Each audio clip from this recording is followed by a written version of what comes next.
ఒకసారి అందరూ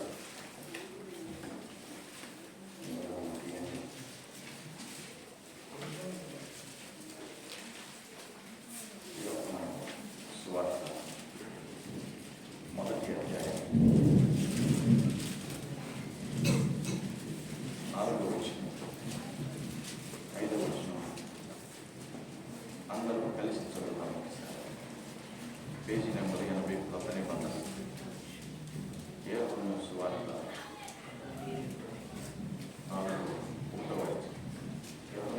4వ అధ్యాయం 4-5 వచనాలు.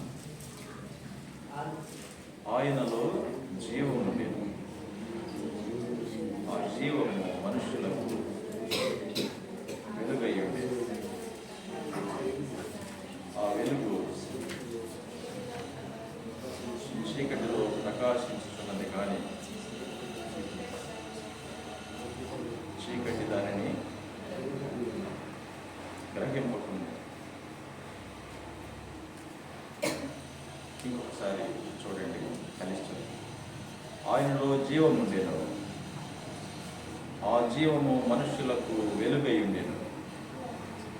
ఆ వెలుగు చీకటిలో ప్రకాశించుతున్నది కానీ చీకటి దానిని గ్రహింపకున్నది. ఇక్కడ రాయబడి ఉంది, ఆయనలో జీవము అన్నటువంటి మాటకి అర్థం ఏమిటంటే ఆయన్ని జీవమై ఉన్నాడు. బయలాజికల్గా జీవము అంటే మనందరికీ తెలుసు. జీవము అంటే ఏమిటండి? జీవము అంటే ఏమిటి? ఏదైనా ఒక దేహం నుంచి, ఒక జీవి దేహం నుంచి ఆ యొక్క తలని, ఆ దేహాన్ని వేరు చేస్తే రెండు వేరుగా జీవించుంటాయా? ఒక మనిషిని తీసుకుని తల, దేహం వేరు చేస్తే తలలో, దేహంలో వేరుగా జీవం ఉంటుందా? తల, దేహము రెండు నిర్జీవమైపోతాయి.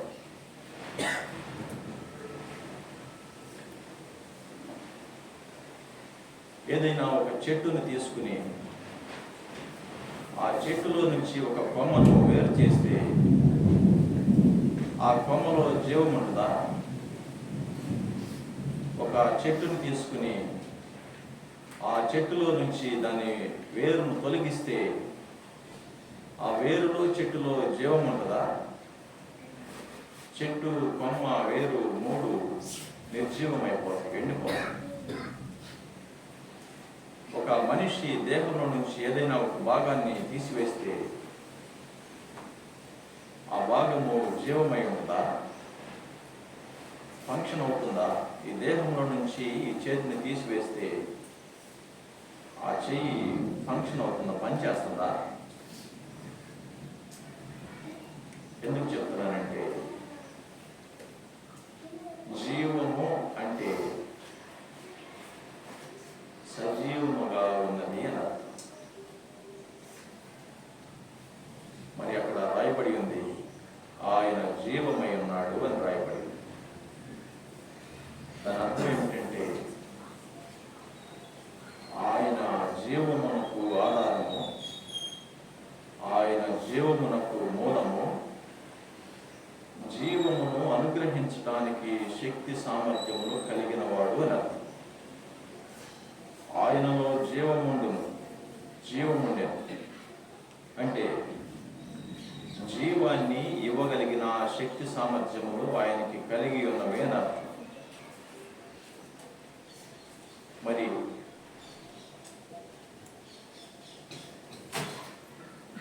ఆ శక్తి సామర్థ్యములు ఇవ్వగలిగినటువంటి దేవుడు ఆయన ఎవరు అంటే పైన రాయబడి ఉంది. ఏమనంటే ఆయన ఆది యందు దేవుని యందు సమస్తమును ఆయన మూలముగా కలిగి ఉన్నదేది ఆయన లేకుండా కలుగలేదు. మానవుని కంటికి కనిపించేవి కంటికి కనిపించనివి, దృశ్యమైనవి, అదృశ్యమైనవి, ఈ సృష్టి బ్రహ్మాండము యావత్తు ఆయన మూలముగా కలిగిన అంట. ఆయనలో జీవమున్నదంట. సర్వ సృష్టిని కలుగు చేసిన వారిలో జీవమున్నది. ఆ జీవమున్నది అంటే జీవం ఇవ్వటానికి శక్తి సామర్థ్యములు కలిగి ఉన్నాడు ఆయన. ఆయన ఏమంటున్నాడంటే ఆ జీవము మనుషులకు వెలుగై ఉంది. మనుషులకు నిత్య జీవాన్ని ఎప్పుడు జీవించే శక్తిని ప్రసాదించగలిగినటువంటి ఆయన మనుషులకు వెలుగై ఉన్నాడు. 1వ యోహాను పత్రిక 1వ అధ్యాయం 5వ వచనంలో ఈ విధంగా రాయబడి ఉంది, దేవుడు వెలుగై ఉన్నాడు. ఇక్కడేమో ఆయన మనుషులకు వెలుగై ఉన్నాడు. ఆయనంటే జీవమై ఉన్నవాడు. ఆయనంటే సృష్టిని సమస్తమును కలుగు చేసినవాడు. జీవమై ఉంటే, ఆ జీవము మనుషులకు వెలుగై ఉంటే 1 యోహాను పత్రిక 1:5లో రాయబడి ఉంది, ఆ వెలుగు దేవుడై ఉన్నాడు. ఆ దేవుడు యేసుక్రీస్తు ప్రభు అయి ఉన్నాడని రోమాపత్రిక 10వ అధ్యాయం 9వ వచనంలో రాయబడి ఉంది. అర్థం చేసుకోవడానికి ప్రయత్నించండి. ఆయనలో జీవం ఉండేది. ఆ జీవము వెలుగై ఉండేది. వెలుగు దేవుడై ఉండేది. ఆ దేవుడు యేసు ప్రభు అయి ఉండేది. ఇప్పుడు మీకు అర్థమవుతుంది ఆ యేసు ప్రభు ఏమని రాయబడింది అక్కడ, మనుషులకు వెలుగై ఉండేది. 5వ వచనం చూడండి. ఆ వెలుగు చీకటిలో ప్రకాశించుచున్నది, కానీ చీకటి దానిని గ్రహింపకుంది. మరి చీకటి అంటే పాపంతో నిండి దేవుడిని గ్రహింపకుండా తిరుగుబాటు చేసే మానవ సమాజాన్ని చీకటి అంటారు. అక్కడ సందర్భం చీకటి అంటే పాపంతో నిండి జీవితం, దేవుడంటే గ్రహింపు లేకుండా దేవునికి విరోధంగా తిరుగుబాటు చేసే మానవ సమాజాన్ని, లోకాన్ని, ప్రపంచాన్ని, మనుషులను చీకటి అంటారు. ఈ మానవ సమాజంలో దేవుడు ప్రకాశిస్తున్నాడు. ప్రకాశించటం అంటే ఏమిటంటే రక్షణ వార్త, సత్యవాక్యము, పరలోక రాజ్య మర్మము మితి లేకుండా ఇప్పటికీ కూడా మానవుల దరిచేరటం. ఆ వెలుగు చీకటిలో ప్రకాశించుతున్నది అంటే దేవుణ్ణి గ్రహించకుండా పాపంతో నిండిపోయి దేవునికి విరోధంగా జీవించే సమాజంలో దేవుని రాజ్య సువార్త, దేవుని గురించినటువంటి సత్యవాక్యము, దేవుని రాజ్యం గురించినటువంటి పరలోక రాజ్య మర్మములు మనుషుల్ని చేరతాయి. మీరు గమనించండి. మరి రకరకాల మాధ్యమాల ద్వారా, రకరకాల వ్యక్తుల ద్వారా, మరి వివిధమైనటువంటి పరిచారకులు, సేవకులు, నీతిమంతులు, పరిశుద్ధులు, సంఘం, ఏర్పరచబడినటువంటి దేవుని అంగీకరించినటువంటి సమాజం ద్వారా రకరకాలుగా లోకంలో దేవుని యొక్క వాక్యము తెలియజేయబడుతుంది. పరలోక రాజ్య మర్మము, నీతిని గూర్చి, సత్యమును గూర్చి తెలియశక్యమైనదేదో మనుషుల కన్నుల ఎదుట స్పష్టముగా తేటపడుతుంది అని అర్థం. వెలుగు చీకటిలో ప్రకాశించుతున్నది అంటే దేవుని గురించి మానవులు తెలుసుకోవాల్సిన విషయాలు ఏమిటో నీతి ఏమిటో, సత్యమేమిటో, పరలోక రాజ్యమేమిటో, మానవ బ్రతికేమిటో, పాపమేమిటో, పరిశుద్ధత ఏమిటో, దేవుని అవసరత ఏమిటో, మానవుని స్థితిగతి ఏమిటో, మానవుని శక్తి సామర్థ్యం ఏమిటో, మానవులు ఎంతకాలం జీవిస్తారో, తన దేహాన్ని ఎప్పుడు విడుస్తారో, మరి లోకం ఏమిటో, లోకము వైభోగం ఏమిటో, దేవుని రాజ్యం ఏమిటో, దేవుని ఉనికి ఏమిటో, దేవుని శక్తి సామర్థ్యం ఏమిటో, రకరకాలుగా వివిధ మాధ్యమాల ద్వారా మనుషుల్ని సమీపిస్తుంది. ఎలా అంటే అపరిమితముగా, మితి లేదు. టీవీ ఆన్ చేయండి, వాక్యం వస్తుంది. సెల్ ఫోన్ ఆన్ చేయండి, వాక్యం వస్తుంది. ఇంట్లో కూర్చోండి, ఏదో ఒక చర్చి మీద నుంచి వాక్యం వినిపిస్తుంది. రోడ్డు మీదకి వెళ్ళండి, ఎవరో కరపత్రం ఇస్తారు. మీరు ఎవరినైనా పలకరించండి, దేవుని గురించి చెప్తారు. ఇదంతా ఏమిటంటే దేవుని వెలుగు. దేవుడు ప్రకాశిస్తున్నాడు చీకటిలో. మీరు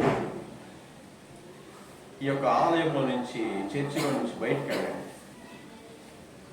లోకంలోనికి వెళ్ళండి, మీ స్నేహితుల దగ్గరికి వెళ్ళండి, బంధువుల దగ్గరికి వెళ్ళండి, ఏదైనా ఒక రోడ్డు కూడలిలో నుంచండి, ఎక్కడికైనా వెళ్ళండి. లోకంలో దేవుని గురించి ప్రకటించే సందర్భాలు, దేవుని గురించి తెలుసుకునే విషయాలు చాలా తక్కువ అండి. దేవుణ్ణి అంగీకరించని సమాజం దగ్గరికి వెళ్ళండి. వారు మీ బంధువుల, రక్త సంబంధులు అవ్వచ్చు, స్నేహితులు అవ్వచ్చు, ఇరుగు పొరుగు వారు అవ్వచ్చు, శ్రేయాభిలాషులు అవ్వచ్చు, మీ గ్రామస్తులు అవ్వచ్చు, అధికారులు అవ్వచ్చు, ఎంత గొప్పవారైనా అవ్వచ్చు. దేవునితో సంబంధం లేని సమాజం దగ్గర మీరు ఉండండి, గమనించండి, అక్కడ వెలుగు. అయితే ఆ వెలుగు లోకంలో ప్రకాశిస్తుంది. వెలుగు సూర్యుడికి అరచేతులు అడ్డం పెట్టగలరు ఎవరైనా? సూర్యుడికి అరచేతులు అడ్డం పెట్టి వెలుగును ఎవరైనా ఆపగలరా? పెద్ద పదవి ఇస్తే, ఒక దేశ అధ్యక్షుడు అయితే, సుప్రీంకోర్టు జడ్జి అయితే, మహాగణుడు అయితే, లోకమంతా నీదైతే, సమస్తము సంపాదిస్తే, సూర్యుడికి ఏమడ్డం పెట్టి కాంతిని ఆపగలరా? మానవులు సూర్యకాంతిని ఆపగలరా? దేవుడు ప్రకాశిస్తున్నాడు. దేవుడు ప్రకాశించడం అంటే దేవుని రాజ్య వార్త ప్రకటించబడుతుంది అన్నారు. సత్యవాక్యము, నీతి వాక్యము, పరలోక రాజ్య మర్మము ప్రకటింపబడుతుంది అన్నారు. అయితే ఎవరు దానిని ఆపజారు? మానవ న్యాయ వ్యవస్థ, మానవుని అధికారం, మానవుల ప్రభుత్వాలు, అది ఏ దేశమైనా, ఏ నాయకుడైనా, ఎంత గొప్పవారైనా, దేవుని రాజ్య సువార్తను ఆపజారు అని అర్థం. అక్కడ దేవుని రక్షణ వార్తను వెలుగుతో మరి సాదృశ్యపరిచారు. వెలుగునెవ్వరు ఆపలేదు. ప్రకాశించే వెలుగును అడ్డం పెట్టి ధిక్కరించగలిగినటువంటి శక్తి సామర్థ్యంలో ఈ సృష్టిలో ఎవరికి లేవు. అయితే అక్కడ చూడండి ఒకసారి, ఆ వెలుగు చీకటిలో ప్రకాశించుతున్నది. లోకమంతటా దేవుని రాజ్య సువార్త తెలియజేయబడుతుంది. దాని కంటిన్యూషన్ ఏమందంటే, చీకటి దానిని గ్రహింపకుంది. చీకటి అంటే ఏమిటంటే చెప్పాను, అదే దేవుడిని లెక్క చేయకుండా పాపముతో నిండిపోయి తిరుగుబాటు చేస్తూ బ్రతికే మనిషిని లేదా మనుషుల సమూహాన్ని చీకటి అంటారు. దేవుని రాజ్య సువార్త అపరిమితంగా మానవులు చేరుతుంటే ఆ మానవులు ఆ వెలుగును, దేవుని రాజ్య మర్మమును, దేవుని కూర్చున్నటువంటి రక్షణ వార్తను గ్రహించటం లేదా? గ్రహించటం లేదు. గ్రహించటం అంటే అర్థం ఏమిటంటే, గ్రహించటం అనే దానికి మూడు అర్థాలు. గ్రహించటం అంటే ఏమిటండి? కాంప్రిహెండ్ అంటారు ఇంగ్లీష్లో. కాంప్రిహెన్షన్ అనే పిల్లలకి ఎస్ఏస్ ఉంటాయి ఎగ్జామ్స్లో, అకాడమిక్ స్టడీస్లో. గ్రహించటం అంటే ఏమిటి? గ్రహించటం అంటే ఏదైనా ఒక విషయం నీ దగ్గరకు వస్తే దానిని తీసుకోవటాన్ని గ్రహించడం అంటారు. ఒక విషయం నీ దగ్గరికి వచ్చేసింది, నీ దరి చేరింది, నీ తలుపు తట్టింది, నీ మనసుకు వినిపిస్తుంది, నీ యొక్క అవయవాలు పనిచేస్తున్నాయి, నీ చెవులకి వినబడింది, నీ కన్నులు చూస్తున్నాయి, మరి నీ నోరు చదవగలుగుతుంది, నీ చెవులు వినగలుగుతున్నాయి. అయినా కానీ నువ్వు దాన్ని లోపలికి తీసుకోవటం లేదని అర్థం. గ్రహించలేకపోతున్నారంటే దేవుని రాజ్య స్వార్థ మానవుల్ని చేరటం లేదని కాదు. మానవుని దగ్గరకు వచ్చింది, ఆ దగ్గరకు వచ్చినటువంటి ఆ విషయాన్ని అంగీకరించలేదు. మనుషులు దేవుని రాజ్య వార్తను, రక్షణ వార్తను హృదయంలోనికి తీసుకుని అంగీకరించడం, ఒబే చేయడం, దాన్ని అంగీకరించడం. మరియు ఇంకొక అర్థం ఉంది. సరిగా 2000 సంవత్సరాల క్రితం యేసు ప్రభువు వారు, నేను దేవుడను, నేను రాజు, మానవుల కోసం చనిపోవడానికి వచ్చాను, మానవులను రక్షించడానికి, పరలోక రాజ్యం ఇవ్వటానికి, లేఖనములు నెరవేరునట్లు మానవులను రక్షించడానికి నేను దేహాన్ని ధరించి దేవుడినై ఉండి మానవ దేహ అవతారంలో ఈ లోకానికి వచ్చానని చెప్తే, అక్కడ ఉన్నటువంటి రోమా సామ్రాజ్యం, మానవులు, అదృశ్యమైనటువంటి వాయుమండల సంబంధ అధిపతి అపవాది దేవుడిని ప్రాణం తీస్తే, దేవుడి ప్రాణం తీస్తే ఇక నువ్వెక్కడ రాజు, నువ్వెక్కడ దేవుడు, నీ ప్రాణం తీస్తే నీ ఉనికి ముగిసిపోతుందని తలంచారు. ఆనాటి సమాజం, ఆనాటి అధికారులు, ప్రభుత్వాలు, వారికి తెలియదు ఆయనే జీవమై ఉన్నాడు. వారికి తెలియదు ఆయన చంపుట అసాధ్యమని. ఆ సమాజానికి తెలియదు దేవుణ్ణి చంపలేరని. వారికి తెలియదు దేవుణ్ణి చంపితే మరలా తిరిగి వస్తాడని. వారికి తెలియదు జీవానికి మూలము ఆయనే. వారికి తెలియదు వారి బ్రతికుంటానికి, వారు చెల్లించడానికి కూడా కారణం ఆయనే. దేవుని మీద అధికారము పై చేయి సాధించాలని ప్రయత్నం చేశారు, చంపేమనుకున్నారు. దేవుని ఉద్దేశములు వేరు. ఆయన బయటకు వచ్చేసారు. మానవ సమాజం ఓడిపోయింది, మానవ ప్రభుత్వాలు, న్యాయ వ్యవస్థ ఓడిపోయింది.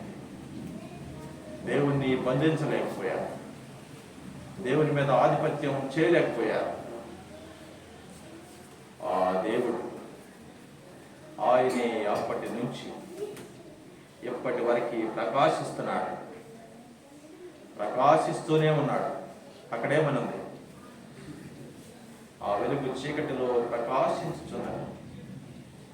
ప్రకాశించుచున్నదంటే present continuous tense, still going on, ఇప్పటికీ జరుగుతుంది. అది ఎప్పుడెప్పుడో జరిగిపోయిన ఈవెంట్ కాదు, అది జరిగిపోయినటువంటి కథ కాదు.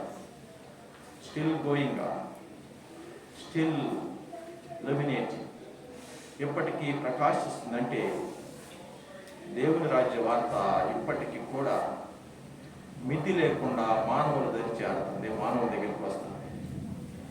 అయితే మానవులు దాన్ని అర్థం చేసుకోవడంలా, హృదయంలోనికి తీసుకోవడంలా, అంగీకరించడం లేదు. మరి మానవులు, ఈనాటి సమాజం కూడా ఏమనుకుంటారంటే దేవుని గురించి ఏమైనా చెప్తే కొంతమంది చెవులు మూసుకుంటారు. దేవుని గురించి ఏమైనా చెప్తే కొంతమంది హృదయంలోనికి తీసుకోరు, ఓవర్లుక్ చేస్తారు. అంటే దేవుని గురించినటువంటి ఆ విషయం ఏమిటో వారి జ్ఞానంతో, వారికి ఉన్నటువంటి విషయాలతో కప్పిపుచ్చుతారు. మానవులకి జ్ఞానం ఉంటుంది. ఏదైనా దేవుణ్ణి అంగీకరించు బాబు, దేవుణ్ణి నమ్ముకొని ఆయన నీతిగా బ్రతుకు, దేవుని చెప్పినట్టు బ్రతుకు, నీ జీవితాన్ని దేవునికి అంటే సమాజం ఏమంటదంటే ఎదురాడుతుంది, ఎదురు ప్రశ్నిస్తుంది.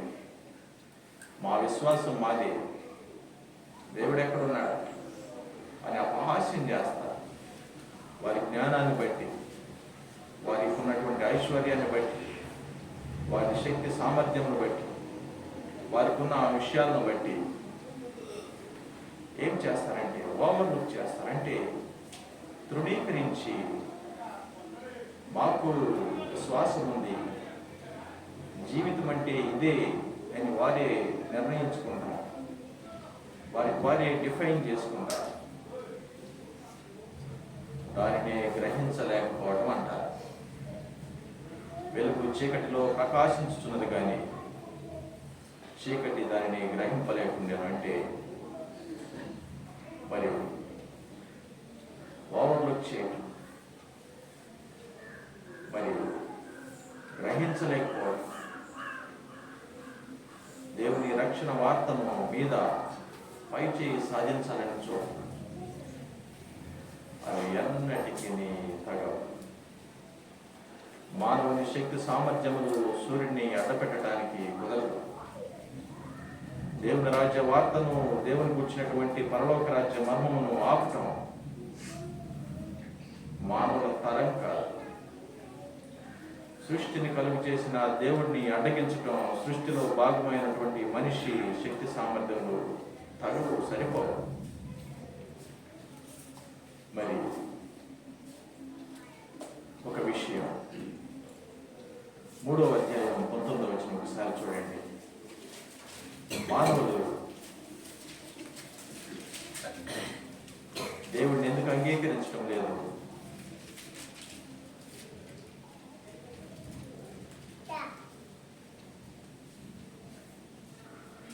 తమ క్రియలు చెడ్డమైనందున మనుషులు వెలుగును ప్రేమింపక చీకటినే ప్రేమించి.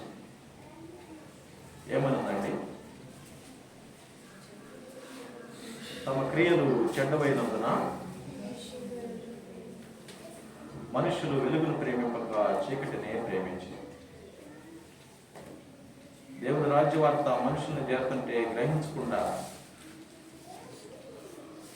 మరి అన్ని తెలిసి కూడా విల్ఫుల్ రిజెక్షన్, తెలిసి కూడా అంగీకరించని సమాజం ఎందుకుంటుంది? ఎప్పుడైనా ఆలోచించారా? ఎవరికైనా ఈ విషయం ఆలకించండి. ఎవరికైనా దేవుని గురించి చెప్తే ఆలకించరు, అంగీకరించరు. ఎందుకు కారణం అంటే ఇక్కడ రాసి ఉంది, ఒక మనిషి వెలుగుని ప్రేమించడం లేదు. వెలుగంటే దేవుడు, దేవుడంటే యేసుక్రీస్తు ప్రభు. ఆ యేసుక్రీస్తు ప్రభుని ఎందుకు ప్రేమించరంటే వారి క్రియలు చెడ్డవి, వారి ప్రవర్తన సరిగా లేదు, వారి జీవితము సరిగా లేదు.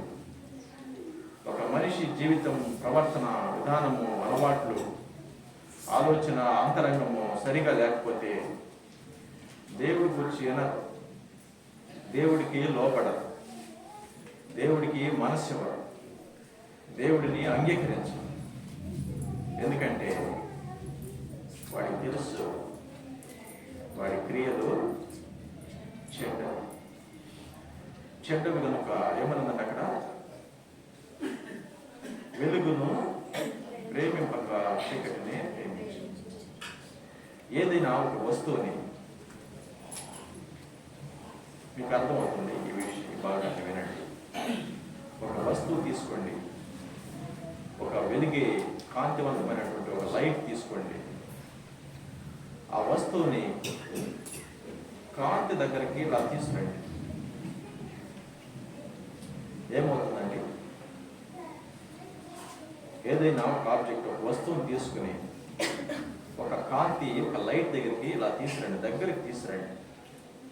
ఏమవుతుంది గమనించారా? ఏమవుతుంది?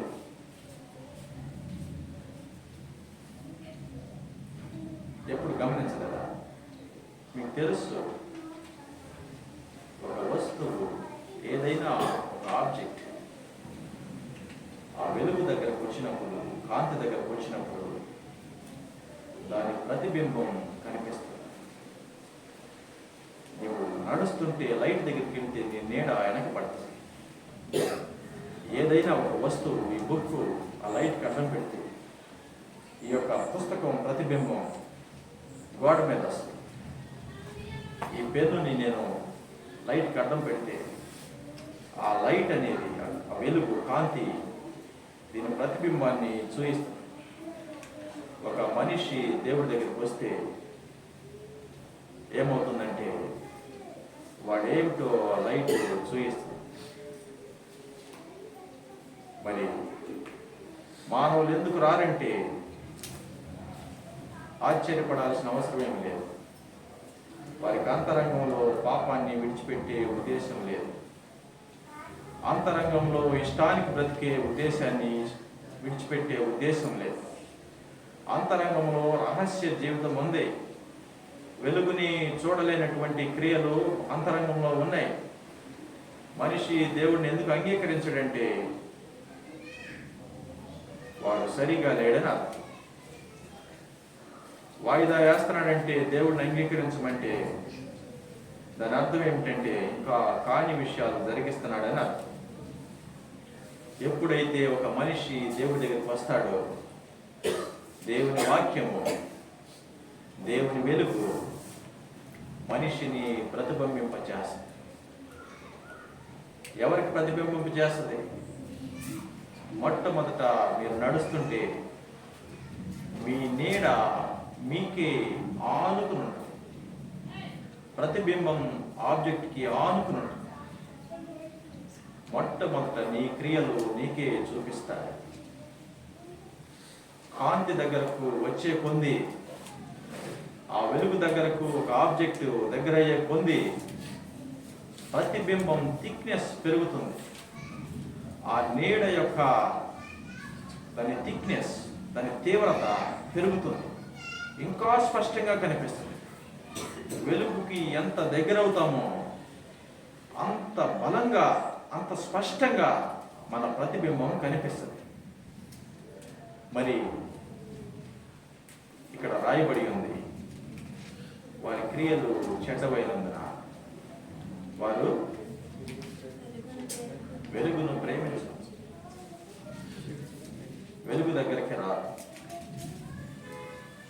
అయితే ఇక్కడ గమనించండి, మానవ సమాజం దేవుని అంగీకరించడం లేదంటే దాని అర్థం ఏమిటంటే వారి క్రియలు సరిగా లేవు. దేవుణ్ణి అంగీకరించిన వారిని, దేవుణ్ణి అంగీకరించిన వారు చాలా మాట్లాడతారు. మీ క్రియలు సరిలేవు, మీ జీవితము సరిలేదు అని చాలా అంటారు. అనేవారు కూడా వెలుగు దగ్గరకు వస్తే అనేవాడి క్రియలు ఎలా ఉన్నాయో దేవుడు వాడికి చూయిస్తాడు. ఒక మనిషి ఒక మాట అంటాం, ఎదుటి వ్యక్తిని తోలనాడటం, చులకనగా మాట్లాడటం, విమర్శించటం, తేలిక చేసి మాట్లాడటం ఎవరికైనా చాలా సులువు. మరి ఆ వెలుగు దగ్గరకు వస్తే నీ ప్రతిబింబం ఏమిటో, దాని గాఢత ఏమిటో దేవుడు నీకు కూడా చూపిస్తాడు. కొన్నిసార్లు మన ప్రతిబింబాన్ని పక్క వాళ్ళు కూడా చూడగలుగుతారు. ఆ వెలుగు అనేది సరిగా మన మీద ఉంటే, ఆ వెలుగు మన మీద ప్రకాశిస్తే మన ప్రతిబింబం కనిపిస్తుందండి. మధ్యాహ్నం 12ంటికి సూర్యకాంతిలో నుంచుంటే నీ ప్రతిబింబం ఎక్కడ ఉంటుంది? ఎక్కడ ఉంటుందండి? కాళ్ళ కింద. ఎవరైనా చూడగలరా? ఎవరు చూడజాలరు, అది కుదరదు. నీ ప్రతిబింబము, నీవు, వెలుగు మూడు కలిసి ఉంటారు. ఆ ప్రతిబింబం ఉన్నటువంటి సంగతి నీకు కూడా తెలియదు. ఎందుకంటే నీ మీద వెలుగు ప్రకాశించింది. నువ్వు వెలుగుమయమైపోయావు, నువ్వు వెలుగులో ఉన్నావు.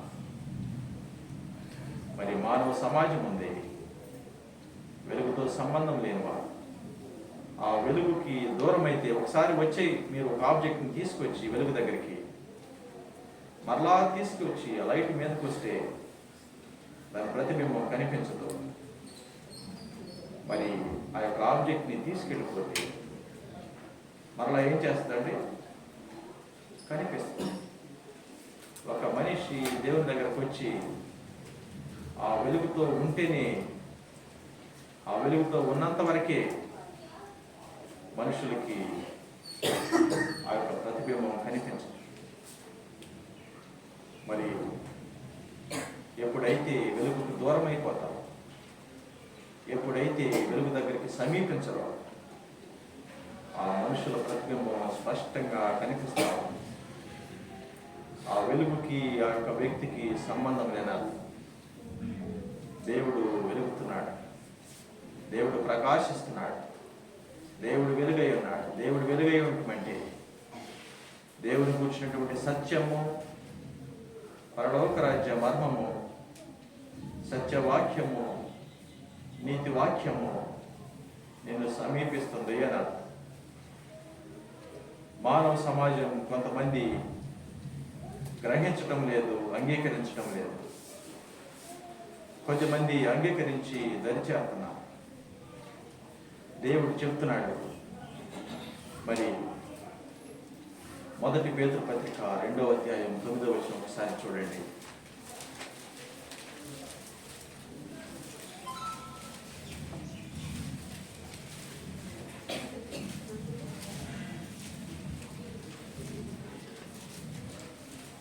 అయితే మీరు చీకటిలో నుండి ఆశ్చర్యకరమైన తన వెలుగులోనికి మిమ్మల్ని పిలిచి ఏమన్నా రాయబడి ఉందండి. సంఘంతో చెప్తున్నారు, దేవుణ్ణి అంగీకరించిన సమాజంతో చెప్తున్నారు. చీకటిలో నుండి ఆశ్చర్యకరమైన తన వెలుగులోనికి పిలువబడ్డారు. మనం కూడా పరిశుద్ధులము, నీతిమంతులు ఏమి కాదు. లోకంలో అందరి లాంటి వారమే. లోకంలో ఉన్నటువంటి సమాజానికి ఉన్నటువంటి స్వభావం నీకు, నాకు, అందరికీ ఉంది. మనకి వారికి పెద్ద వ్యత్యాసం ఏమి ఉండదు. అయితే దేవుడు ఏం చేశాడంటే, ఏమన్నదంట, ఆశ్చర్యకరమైన తన వెలుగులోని మిమ్మల్ని పిలిచాడు. చాలా మనం కూడా లోకంలోనే ఉన్నాం. ఒకప్పుడు గ్రహించలేని స్థితిలోనే ఉన్నాం. ఒకప్పుడు దేవుణ్ణి అంగీకరించని స్థితిలోనే ఉన్నాం. ఒకప్పుడు లోకములో అందరి వలె జీవించాం. లోకంలో జరిగించే కార్యాలు మనం కూడా జరిగించాం. లోకంతో పాటే బ్రతికాం, లోకంతో పాటే ఉన్నాం, చీకటిలోనే ఉన్నాం. అయితే దేవుడు చెప్తున్నాడు అక్కడ, ఇది ఎవరిని ఉద్దేశించంటే దేవుడిని అంగీకరించిన వారి గురించి రాయబడి. మీరు చీకటిలో నుంచి, నువ్వు కూడా చీకటిలోనే ఉన్నావు, ఎన్నో ఆశ్చర్యకరమైనటువంటి వెలుగులోనికి పిలిచావు. మరి లోకము దేవుణ్ణి అంగీకరించడం లేదంటే, దేవునికి విరోధంగా జీవించి తిరుగుబాటు చేస్తుందంటే, నీవు నేను దేవుణ్ణి అంగీకరించి సంఘంగా చేర్చబడ్డావంటే అది మన గొప్పతనం కాదు. చాలామంది చెప్తారు, మేము రక్షణ తీసుకున్నామండి, మేము దేవుడిని నమ్ముకున్నామండి, మేము హిందువులండి, మేము సిక్కులండి, మేము బౌద్ధులమండి, మేము మహమ్మదీయులమండి, మేము కూడా దేవుడిని అంగీకరించామండి అని అంటారు. ఇక్కడ రాయబడి ఉంది, దేవుడు నిన్ను పిలిచాడు, దేవుడు నీకు అవకాశం ఇచ్చాడు. ఎవరైనా ఒక గొప్ప వ్యక్తి దేవుడిని అంగీకరించకపోతే దేవుడికి ఏమైనా నష్టమండి? ఏదైనా ఒక గొప్ప వ్యక్తి, ఒక మనిషి దేవుడిని అంగీకరించకపోతే దేవునికైనా నష్టమా? మనిషికి గర్వపు మాటలు పనికిరావు. నేనైనా మీరైనా రక్షింపబడ్డారంటే, వెలుగు దగ్గరకు వచ్చారంటే, దేవుడిని అంగీకరించారంటే, సంఘంలో చేర్చబడ్డారంటే అది దేవుని మహా గొప్ప కనికరము, గొప్ప ప్రేమ అని భావించాలి. శక్తి సామర్థ్యములను బట్టి, మరి మీకున్నటువంటి మేధస్సును బట్టి, కలిగిన దేవుని బట్టి కానీ దేవుడిని తెలుసుకున్నాను అని అనకూడదు. ఇక్కడ రాయబడి ఉంది, దేవుడు చీకటిలో నుంచి ఆశ్చర్యకరమైన తన వెలుగులోనికి మిమ్మల్ని పిలిచాడు. You are invited. నువ్వు ఆహ్వానింపబడ్డావు దేవుని సంఘంలోనికి, క్రీస్తు ప్రభువుల వారిలోనికి దేవుని దగ్గరికి వచ్చామంటే అక్కడ రాయబడి ఉంది, దేవుడు మనల్ని పిలిచాడు. ఎక్కడికి పిలిచాడండి? వెలుగులోనికి పిలిచాడు. వెలుగంటే ఎవరండి? వెలుగంటే దేవుడు. 1 యోహాను పత్రిక 1:5. ఆ దేవుడు ఎవరంటే రోమపత్రిక 10:9 యేసు. నువ్వు చీకటిలో ఉంటే, లోకంలో ఉంటే, ఇష్టానికి బ్రతుకుతుంటే నిన్ను ఆహ్వానించాడు, వెలుగు దగ్గరికి పిలిచాడు. సత్యవాక్యము, పరలోకరాజ్య మర్మము, నీతి దగ్గరికి నిన్ను పిలిచాడు. మరి పిలిచి ఏం చేశాడంటే, మత్తయి సువార్త 5వ అధ్యాయం ఒకసారి తీయండి. మత్తయి సువార్త 5వ అధ్యాయం.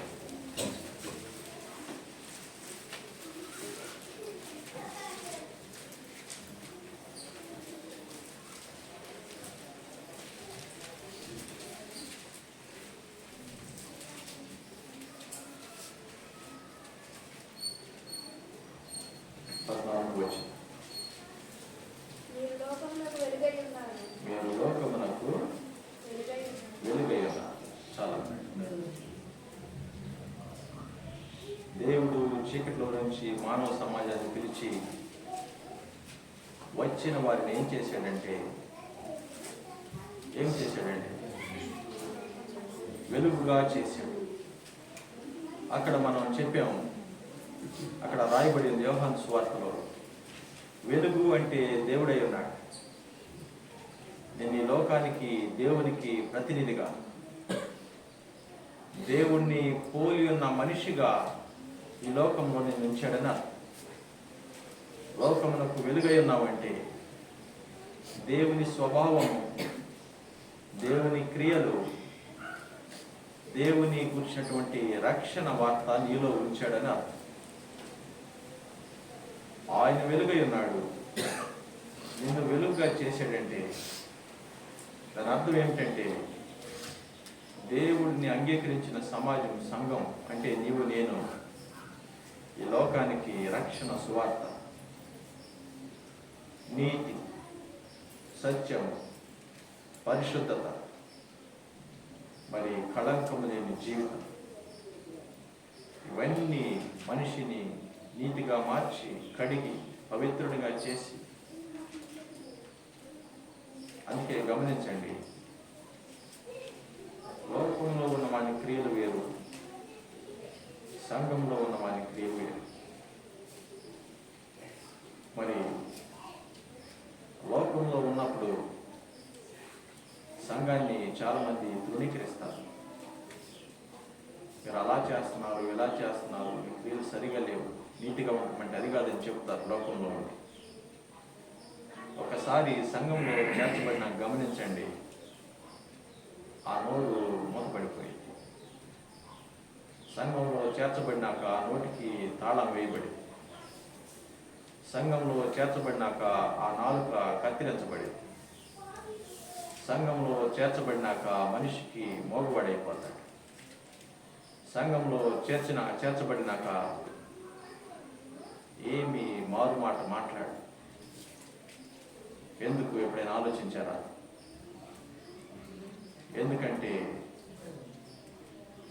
నీతిగా బ్రతకటం ఎంత కష్టమో, పరిశుద్ధంగా జీవించటం ఎంత కష్టమో, పరిశుద్ధతను కొనసాగించడం ఎంత కష్టమో, దేవుని ఆజ్ఞలు పాటించడం ఎంత కష్టమో, దేవుని ఇష్టానుసారంగా బ్రతకటం ఎంత కష్టమో ఒక సంఘ సభ్యునికి, విశ్వాసికి, నీకు నాకు తెలుసు.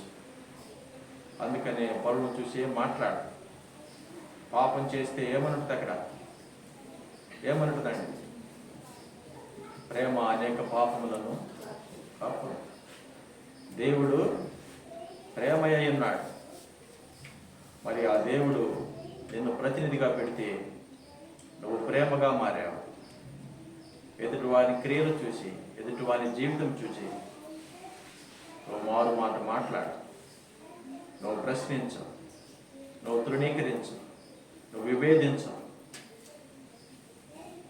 ఎందుకంటే నీకు తెలిసిపోయింది పరిశుద్ధత, నీతి, దేవుడు కూర్చున్నటువంటి మర్మము నీకు తెలిసిపోయింది.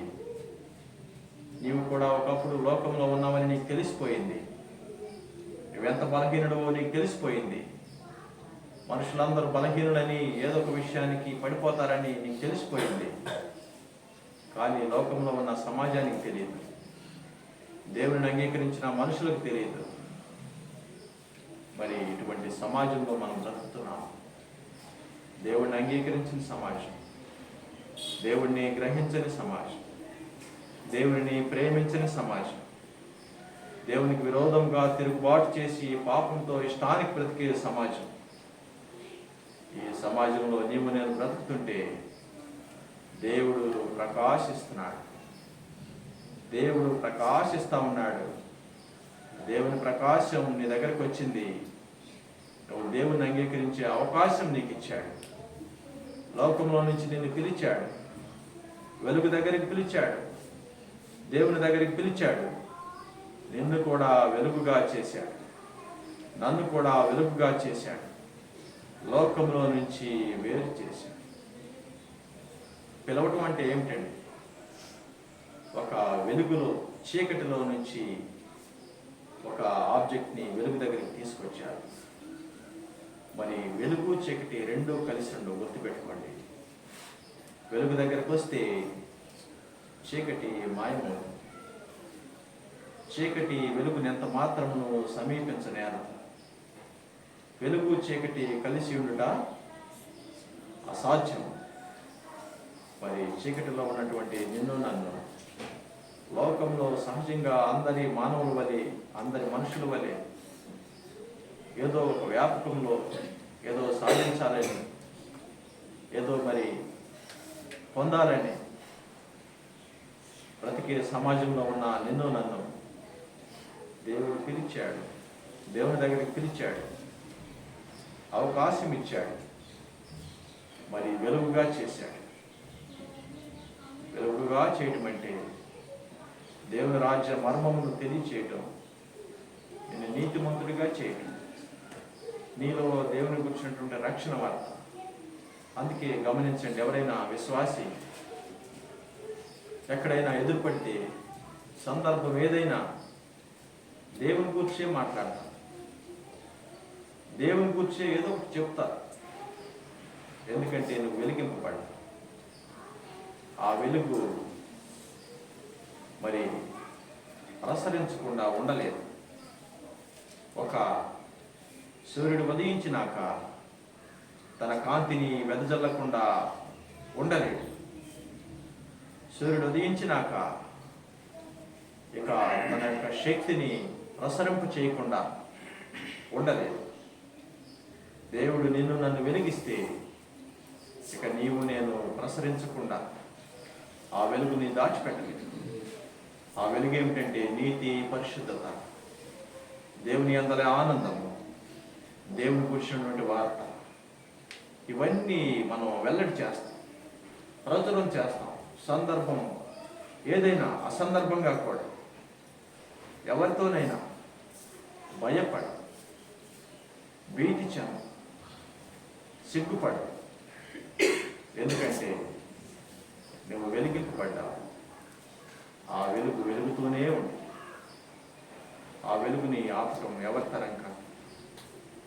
మరి మహాగొప్ప దేవుడు లోకంలో బ్రతికే మనందరినీ మరి వెలిగించటానికి చీకటిలో నుంచి మనల్ని వేరు చేసి, చీకటి క్రియల నుంచి మనల్ని వేరు చేసి మరి వెలుగు దగ్గరికి తీసుకొచ్చి వెలుగుతో వెలుగుగా చేసి మరి ఆకాశమందలి నక్షత్రముల వలె వెలగటానికి జ్యోతులను పోలి ఉన్న వారయ్య ఆ విధంగా చేస్తే మరి మనమేం చేస్తాం?